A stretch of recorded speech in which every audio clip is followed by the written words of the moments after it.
nasceu com uma série de propostas, entre elas um curso diferenciado, um curso que leva em conta no vestibular cinema, literatura, artes, e um aspecto muito especial da escola é que tem uma cadeira chamada Direito e Arte, que é tocada pelo José Garcês, que é nosso coordenador também de pesquisa. Então, quem chamou José Garcês, essa exposição teve essa tentativa de estar trabalhando esse outro lado, direito da comunicação, Garcês, nós sabemos disso.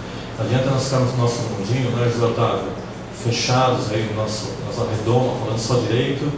Nós temos que nos comunicar com o resto do mundo, temos que nos comunicar com os jornais, temos que comunicar com toda a população que, por exemplo, quem ganha de 1 até 2 salários mínimos paga 48,8% de carga tributária. A FEA faz pesquisas, então de casa só ganha quanto? Paga quanto tributo? Eu não pago nada. Como não paga nada? Ela não sabe que paga PIS, COFINS, ICMS, ISS, tudo tipo do seu preço. E fotografia, cinema, arte é uma forma de sensibilizar as pessoas para essas informações. Então não basta criar informação extras. É fundamental também que nós, através da arte, através do cinema, de outras mídias, comuniquemos isso. Então eu queria que vocês falassem um pouco aqui sobre a cadeira de Direito e Arte, o que você tem feito aqui na GV, como tem sido esse seu trabalho e seu desafio também com os pesquisadores aqui, orientando a pesquisa na GV. 30% o dono de casa não sabe que paga 48% de tributos. Isso tem a ver, parece de maneira muito direta, da forma como as pessoas se veem como sujeito. Muito boa parte da população brasileira não consegue se construir como sujeito de direito. E por isso que é muito mais fácil construir um certo tipo de política, às vezes, no sentido negativo, assistencialista. Porque você não promove uma autonomia do sujeito enquanto cidadão político que reivindica, que consegue, que quer condições. E o tributo, uma parte importantíssima nisso, acho engraçado, os historiadores hoje, quando querem ter dados concretos sobre um país, um período histórico distante, vão buscar o livro dos tributos, porque em todos os outros livros os governos mentem, organizações, intenções, mas tributo a coisa verdadeira. Então acho que uma questão importante que liga essa proposta toda da GV é justamente entender essa percepção de direito e a construção dos sujeitos de direito que se dá no dia a dia da sociedade, né? Então a arte e direito tem procurado ver justamente isso, uma certa naturalização de posições do sujeito, particularmente em relação ao Brasil, né, do cidadão brasileiro, e como ele percebe sua própria experiência. Que, afinal de contas, o que é a experiência brasileira? A arte e direito, basicamente, procura propor que há um contínuo ideológico entre as formas artísticas e as formas jurídicas. Ou seja, a mesma civilização que constrói formas de perceber o justo, constrói formas de perceber o belo. Né? E essas formas se justificam reciprocamente. O que é muito importante bater sempre, eu procuro sempre enfatizar, não se trata da forma como a arte representa o direito, mas que a arte nos permite perceber com mais clareza a forma como nós recortamos o mundo. Nós temos hoje, por exemplo, nos campos artísticos, só para dar um exemplo dessa continuidade possível de se abrir pelo menos, nós temos grande parte das formas artísticas hoje são formas fragmentadas, tanto nas artes visuais, quanto a meninada lembra do videoclipe, que começa nessa época, os mob events, são de segundos.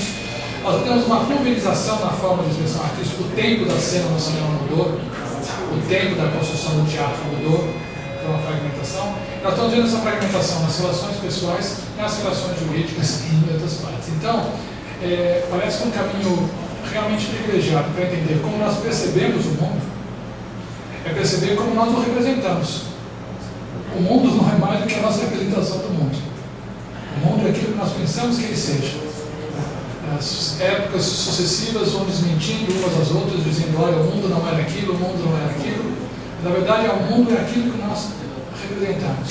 Então, é essencial para construir um saber acadêmico e prático relevante, que a gente entenda como a gente constrói as representações do mundo.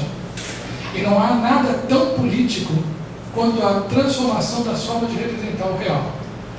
E me parece que essa é uma função essencial da nossa faculdade, artes e direito especificamente.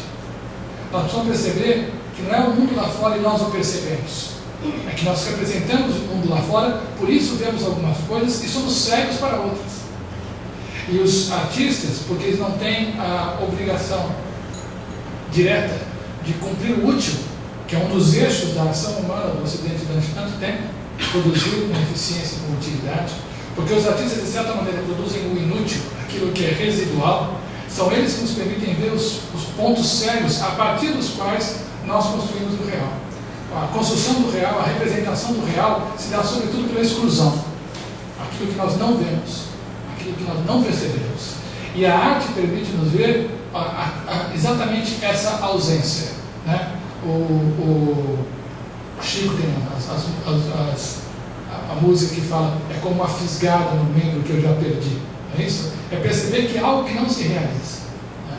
E então essa me parece uma função muito importante e que junta, eu gosto sempre de falar esses dois conceitos, junta esse aspecto indecidível da arte com a vocação de decisão do direito.